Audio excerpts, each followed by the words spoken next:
Hello friends, मैं हरपिंदर कौर। तुसी देख रहे हो इंग्लिश विद रू। अज मैं थोड़ा कराउण जा रही हाँ टास्क 2 जेडे कि आपां करांगे डिस्कशन बेस्ड ऐसे। ठीक है, जिन्हां च क्या हुंदा डिस्कस बोथ व्यूज़। ठीक है, सो उन्हां च दोने व्यू आपां डिस्कस करने हुंदे, एक बॉडी पैराग्राफ 1 दे विच, एक बॉडी पैराग्राफ 2 दे विच। सो स्टार्ट करते हैं आज की क्लास, किस तरह आपां डिस्कशन ऐसे कर सकते हैं। ठीक है जी, टास्क 2 आपां कर रहे हैं अज डिस्कशन ऐसे। ठीक है, इस द इंट्रोडक्शन उही आपां ने की करनी है, पहला पैराफ्रेज करना। ठीक है, जिहड़ी स्टेटमेंट दी है, ठीक है, विद द थीसिस स्टेटमेंट। ठीक है, फिर अपना ओपीनियन देना है। ठीक है, क्योंकि तुहानूं पुछया जांदा, ठीक है, अपना ओपीनियन भी दो। तो फिर BP1 च आपां ने की करना, डिस्कस्ड फर्स्ट व्यू, जिहड़ा पहली स्टेटमेंट होगी ओह। तो सैकेंड फिर की दसना, अपने डिटेल दसनी है। पहला फर्स्ट व्यू में डिस्कस उसकी डिटेल, दैन फिर उसे दी एग्जाम्पल देनी है, फिर अपना ओपीनियन देना भी तुसी की थोड़े अकॉर्डिंग की है। ठीक है, ये नहीं है पॉइंट्स ज़्यादा दसी जाओ, पॉइंट भावें एक दसो पर उन्होंने डिटेल च दसो, उसे दी एग्जाम्पल दसो, तो फिर अपना ओपीनियन दसो, समरी मतलब कि इसकी रिजल्ट। ठीक है जी, BP2 डिस्कस्ड सैकेंड व्यू, उस तरह फिर उसकी डिटेल, फिर एग्जाम्पल, तो फिर उसकी समरी या फिर ओपीनियन। ठीक है, कनकलूजन दे विच की करना, तुसीं जिहड़े तुहाडे डिफरेंट व्यू ने पहला वो दस देने। ठीक है, अपनी वर्डिंग दे विच, फिर अपना ओपीनियन है, पहला तुसीं फर्स्ट दे विच भी ओपीनियन देना है तो लास्ट दे विच भी ओपीनियन देना है, बट ओपीनियन नूं की करना है, पैराफ्रेज्ड रीफ्रेज्ड कर देना। ठीक है जी, मेन गल जिहड़ी तुहानूं स्टेटमेंट आ रही है, तुसीं वो ते 5 तो 7 मिनट स्पेंड करो, देखो भी इस आपां वधिया पॉइंट्स की लिख सकते हैं। ठीक है, फॉर गुड सपोर्टिंग पॉइंट्स, ये नहीं है स्टेटमेंट कुछ होर हो रहा तो तुसी बस एक दो बार स्टेटमेंट पढ़ी तो थोड़ा जिहड़ा ऐसे तुसी बिल्कुल उसके ओपोजिट लिखता, आउट ऑफ ट्रैक लिखता, तो वो जिन्नी मर्जी वकैब ऐड की हो, चाहे ग्रामर सही हो, बट जो पॉइंट्स ही रैलीवेंट नहीं है दैन स्कोर नहीं मिलते है। ठीक है जी, आपां हुण एक क्वेश्चन लैने, देखते हैं डिस्कस्ड ऐसे वाला कोई एक ऐसे लैने, कोई स्टेटमेंट देखते हैं भी आपां उसनूं किस तरह लिख सकते हैं। ठीक है फ्रेंड्स, ये अपनी क्वेश्चन की स्टेटमेंट। ठीक है, जिहड़ा डिस्कशन ऐसे है, स्टेटमेंट की कह रही है, some people believe that school children should not be given homework by their teachers.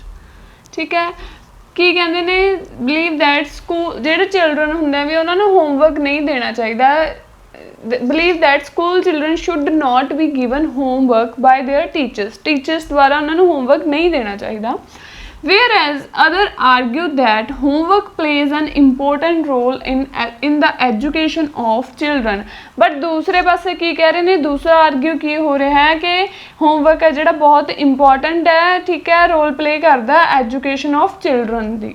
ठीक है, discuss both views and give your opinion. हुण इहदे विच ये नहीं हैगा भी आपां एक साइड लिख दूंगे, एग्री डिसएग्री च आपां की करदे सी एक साइड लिख दिंदे सी। इह च जदों तुहानूं मैंशन ही करता भी बोथ व्यूज़ मैंशन करने दा, दोने ही आपां ने एक स्टेटमेंट है जिहड़ी इत्थे तक उहनूं आपां ने BP पैराग्राफ है जिहड़ी फर्स्ट दे विच लिखना, BP1 दे विच, नैक्सट जिहड़ी भी ओह है उसनूं आपां ने सैकेंड दे विच लिखना।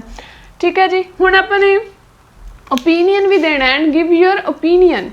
नैक्सट की है, हुण इहने आपां ने ऐसे दे विच 3 चीज़ां नूं जरूर देखना। इन दिस ऐसे I will need to do 3 things, आपां 3 चीज़ां करनियां ने। ठीक है, हुण फर्स्ट पॉइंट की कह रहा है, जिहड़ियां 3 थिंग्स ने। ठीक है, की है, right about why some people think school children should not be given homework by their teachers.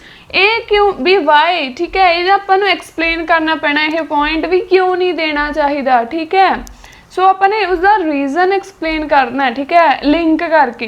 Next why other people think, जेडे दूसरे कहते हैं भी जेडे होमवर्क है वो किमें रोल प्ले करता, इंपॉर्टेंट रोल किमें प्ले करता, वो दसना है। ठीक है, ये नहीं शुरू हो जाना भी homework play an important role in everyone's life, इस तरह कुछ नहीं लिखना। ठीक है, क्योंकि उन्होंने वो कारण किमें वाई, सो अपने वाई नूं उत्थे एक्सप्लेन करना है। Give my opinion on this issue and explain, तो अपना ओपीनियन देना तुसीं ते उसनूं एक्सप्लेन करना। ठीक है जी, हुण आपां पहलां स्टार्ट करते हैं इसकी इंट्रोडक्शन, फिर आपां देखते हैं पॉइंट्स। चलो पहलां आपां पॉइंट्स डिस्कस करते हैं। मैं तुहानूं एक पैराग्राफ कराऊंगी फर्स्ट वाला। ठीक है, some people believe that school children should not be given homework by their teachers. ठीक है, क्यों नहीं देना चाहिए टीचर्स नूं होमवर्क, हाँ जी, इस करके नहीं देना चाहिए। जे टीचर्स होमवर्क देणगे उन्हां ते की है स्टूडेंट्स ते की है ज़्यादा बर्डन पै जूगा, क्योंकि वो स्कूल दे विच भी सारा टाइम की ने स्टडी करते हैं ते नाल होर एक्टिविटीज़ भी करते हैं, ठीक है। तो घर आके भी की है उन्होंने फिर की है होमवर्क करना पैंदा है, ज़्यादा टाइम उस पर स्पेंड करना पैंदा, ठीक है। एक तो वो की हो जाते हैं एग्जॉस्टिड मैं तुहानूं दस चुकी हाँ, टायर्ड नूं कह दिंदे आ भी थक जाते हैं, ठीक है। फिर इस तुसीं एक एग्जाम्पल ऐड कर दोगे भी जे उन्होंने होमवर्क दिता जाता, ठीक है, वो की ने उन्होंने प्रैशर पै जाता, ठीक है, सो डिप्रैशन चले जाते हैं जे ज़्यादा होमवर्क हो, ठीक है। फिर उस तो बाद तुसीं एग्जाम्पल ये भी कह सकते हो भी जे उन्होंने होमवर्क जिवें असाइनमेंट दी जाती है, हुण जिहड़ी असाइनमेंट हुंदी है उहदा स्कोर तुहाडा एग्जाम दे विच भी लगदा, ठीक है। बाई चांस तो असाइनमेंट कंप्लीट नहीं हुई तो वह असर है जो थोड़े एग्जाम के स्कोर्स से भी पैंदा है, फिर ये भी की है उन्होंने लॉस होंदा है, उन्होंने एग्जाम का स्कोर भी घट जाता है, ठीक है। इंटरलिंक्ड हो गया, असाइनमेंट भी होमवर्क ही आ गया ना। तो फिर तुसीं अपना ओपीनियन देना, ओपीनियन तुसीं कह सकते हो भी हाँ होमवर्क जरूरी हैगा, ठीक है। सो आप देखते हैं इसमें आप किद्दां एक्सप्लेन करके लिख सकते हैं, ठीक है जी। पहला आप इंट्रोडक्शन लिखते हैं। देखो जी, हुण आप इंट्रोडक्शन किवें लिख सकते हैं, सिंपल पहला पैराफ्रेज करना अपने सम पीपल आ गया, ठीक है। सम इंडिविजुअल्स लिख दो तुसीं इत्थे, पीपल भी कहते हैं, ठीक है। सम इंडिविजुअल्स थिंक, बिलीव की जगह आप think, it is not a good idea for teachers to assign home study task to school children, ठीक है। सिंपल इनू पैराफ्रेज करता कि school children should not be given homework by their teachers.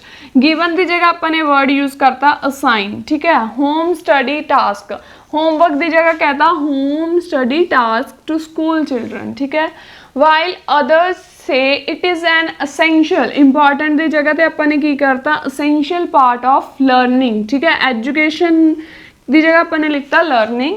And फिर अपना ओपीनियन देना, I believe youngsters need homework to achieve better exam result as it gives them a chance of entering higher education. मेरा opinion यही है कि homework है जोड़ा देना चाहिए यंगस्टर्स नूं, क्यों देना चाहिए ताकि वो एग्जाम दे विच वधिया रिजल्ट उन्होंने आ सके, तो वो की उन्होंने वधिया चांस मिल सके कि वो अगे हायर एजुकेशन कर सकन या उन्होंने वधिया स्कूल की है एडमिशन या कॉलेज मिल सके, ता करके उन्होंने होमवर्क देना चाहिए, ठीक है जी। मेरा ओपीनियन ये है, तुसीं अपना ओपीनियन दोनों स्टेटमेंट्स नाल किसी भी साइड दे सकते हो, ठीक है जी। इस तो बाद हुण आपां लिखदे हां बॉडी पैराग्राफ 1। ये अपना BP1 body paragraph 1 on the one hand, क्योंकि दो थोनों दिते ने, ठीक है, व्यूज़ दिते ने, एक व्यू तुसीं इस ते डिस्कस कर दोगे। Some believe that homework is of no benefit and becomes a burden to school children. कहते कुछ बिलीव करते हैं, कुछ लोग सोचते हैं कि होमवर्क का कोई बेनिफिट नहीं है, एक बर्डन है चिल्ड्रन के उत्ते, ठीक है। This is because pupils, children में कहा गया, pupils spend their whole day studying, taking part in after school clubs and feel exhausted after returning home. कहते उन्होंने सारा दिन ही स्कूल च लंघ जाता स्टडी करते हुए, उस तो बाद की है फिर वो स्कूल क्लब्स भी, ठीक है, टाइम अपना स्पेंड करते हैं। फिर जो वो घर आते हैं, ठीक है, की है बिल्कुल एग्जॉस्ट हो चुके होंगे, बिल्कुल थक चुके होंगे, एग्जॉस्टेड होंगे, टायर्ड। फॉर इंस्टांस एक ही पॉइंट देता अपने, ठीक है, इत्थे तक, फिर उसमें एक्सप्लेन करता, फिर मैं की कहा सी एग्जाम्पल देनी है। For instance in many countries, बहुत सारिया कंट्रीज दे विच majority of youngsters are under pressure to complete vast amounts of homework along with extra curricular activities. कहते बहुत सारिया कंट्रीज़ दे विच जेड़े बच्चे ने अंडर प्रैशर ने, क्योंकि उन्होंने स्टडी के नाल नाल होमवर्क के नाल नाल होर सारिया एक्टिविटीज़ भी करनिया पैंदियां ने। If they fail to finish their assignments, they may not do well in exam। जे कहते वो अपनी असाइनमेंट्स फिनिश नहीं करते, ठीक है, ताकि है उन्होंने एग्जाम भी वधिया नहीं होंदा, वधिया मतलब कि रिजल्ट भी वधिया नहीं आता, ठीक है जी। आई थिंक, फिर मैं तुहानूं कहा सी भी ओपीनियन देना अपना। I think home assignments are beneficial मेरे अकॉर्डिंग ਜਿਹੜੀਆਂ होम असाइनमेंट्स ने बेनीफिशियल ने but children should not B put under this kind of pressure पर चिल्ड्रन ਨੂੰ ਕੀ ਹੈ ਪ੍ਰੈਸ਼ਰ ਨਾ ਉਤੇ ਪਾਇਆ ਜਾਵੇ ਵੀ ਠੀਕ ਹੈ ਸੋ ਜ਼ਿਆਦਾ ਬਰਡਨ ਵੀ ਕੀ ਹੈ ਬੱਚੇ ਦੀ ਜਿਹੜੀ ਸਟੱਡੀ ਤੇ ਬਹੁਤ ਜ਼ਿਆਦਾ ਇਫੈਕਟ ਕਰਦਾ ਉਹਦੇ ਨਾਲ ਕੀ ਉਹਦੀ ਜਿਹੜੀ परफॉर्मेंस होंदी है बिल्कुल डाउन हो जाती है ठीक है हुण इह च आपां नूं देने ही देने से ये व्यू क्योंकि आपां नूं दोनों व्यूज़ डिस्कस करने हैं इस नूं आपां ने इस तरह एक पॉइंट नूं लिंक करके ठीक है उसका पहला पॉइंट दसता फिर उसनूं एक्सप्लेन करता दैन एग्जाम्पल दैन ओपीनियन हुण जिहड़ा दूसरा व्यू है भी होमवर्क है इंपॉर्टेंट है एसेंशियल है उस तरह तुसीं पॉइंट दस दोगे फिर उसनूं एक्सप्लेन करोगे दैन फिर उसदी एग्जाम्पल आ जाऊगी ठीक है एग्जाम्पल च तुसीं किसी कंट्री का दस सकते हो कि उन्हां च की है उन्होंने होमवर्क दिता जाता सी दैन उन्हां दी परफॉर्मेंस की रही है बहुत ज़्यादा ਵਧੀਆ ਰਹੀ ਹੈ ਕਿ ਇਹਨਾਂ ਨਾਲੋਂ ਜਿਨ੍ਹਾਂ ਨੂੰ ਹੋਮਵਰਕ ਨਹੀਂ ਦਿੱਤਾ ਜਾਂਦਾ ਸੀ ਆਪਣੇ ਅਕੋਰਡਿੰਗ ਤੁਸੀਂ ਕੋਈ ਵੀ ਐਗਜ਼ਾਮਪਲ ਲਿਖ ਸਕਦੇ ਹੋ ਤੇ ਫਿਰ ਤੁਸੀਂ ਓਪੀਨੀਅਨ ਵੀ ਦੇਣਾ ਠੀਕ ਹੈ ਇਹ ਸੀ ਤੁਹਾਡਾ BP1 ਹੁਣ ਤੁਸੀਂ BP2 ਖੁਦ ਲਿਖੋਗੇ ਇਹੀ ਤੁਹਾਡਾ ਹੋਮਵਰਕ ਹੋਊਗਾ ਤੇ ਹੁਣ ਮੈਂ ਤੁਹਾਨੂੰ ਦੱਸੂਗੀ ਕਨਕਲੂਜਨ ਕਿੱਦਾਂ ਲਿਖਣਾ ਹੈ ओके हुण बॉडी पैराग्राफ 2 तुसीं किस तरह लिख सकते हो स्टार्टिंग दस्सिया जस्ट मैं अदर पीपल वुड से भी जिहड़े दूसरे लोग आर्ग्यू कर रहे हैं that homework plays a vital role in the development of knowledge for students ठीक है इस तरह तुसीं इसकी स्टार्टिंग कर सकते हो उस तो बाद तुसीं अपना पॉइंट है जिहड़ा उहनूं एक्सप्लेन कर दो फिर उसकी एग्जाम्पल दैन तुहाडा ओपीनियन ठीक है तो कनकलूजन देखो इसका की निकलता है कनकलूजन तुसीं किस तरह लिख सकते हो टू कनकलूड या इन conclusion although views differ concerning children being assigned homework कहंदे different की ने concern ने ठीक है भी homework they regarding and I would argue that home assignments are necessary to या इत्थे वर्ड होर वधिया यूज़ करना तो तुसीं की लिख सकते हो मैंडेटरी बट पहला कि सिंपल वर्ड यूज़ करके सेंटेंस प्रॉपर बनाया करो ठीक है to help pupils get good grades